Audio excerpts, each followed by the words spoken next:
improving your health is not about making these big sweeping changes. It's really about the small changes that you can show up consistently for day after day after day.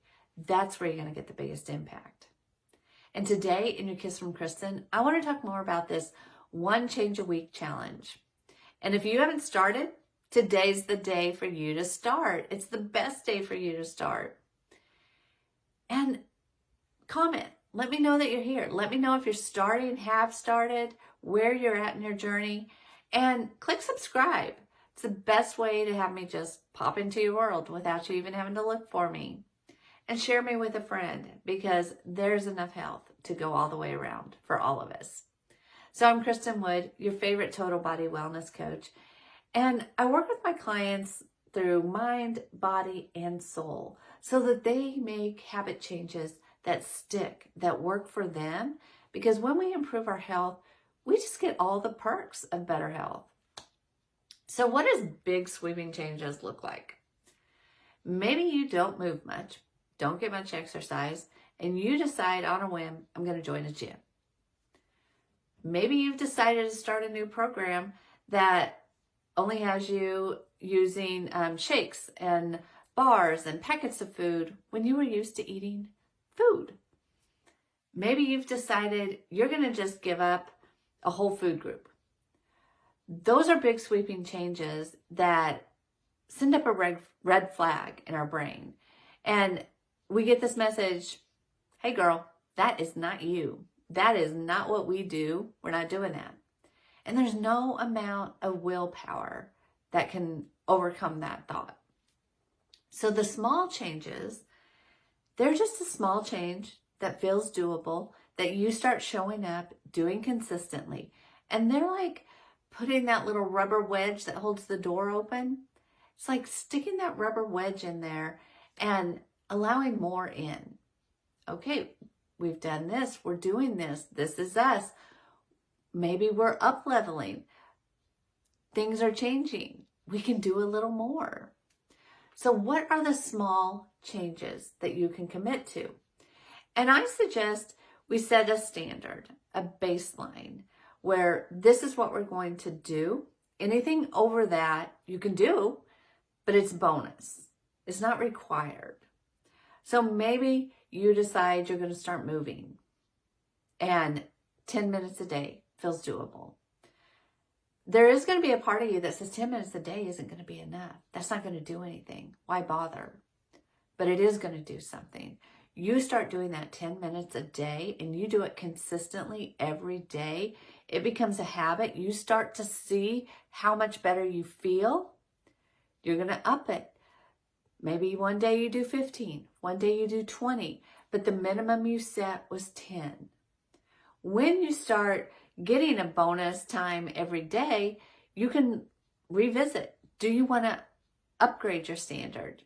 Make it 20 minutes instead of 10. Where are you at?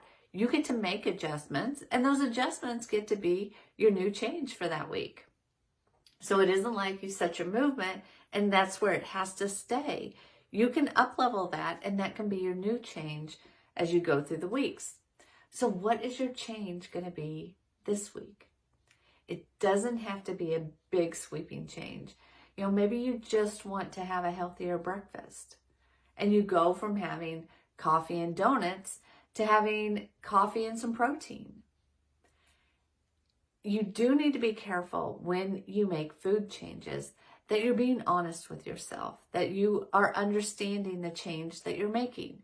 Because going from maybe a donut for breakfast to a packet of flavored oatmeal, that's really not a change. That's kind of staying the normal.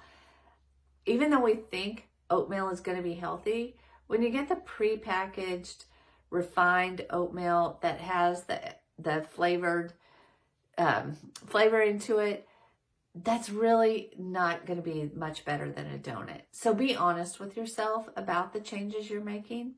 And if you're confused on what change to make, that's where I come in as your coach, and I help you find the changes that you can commit to.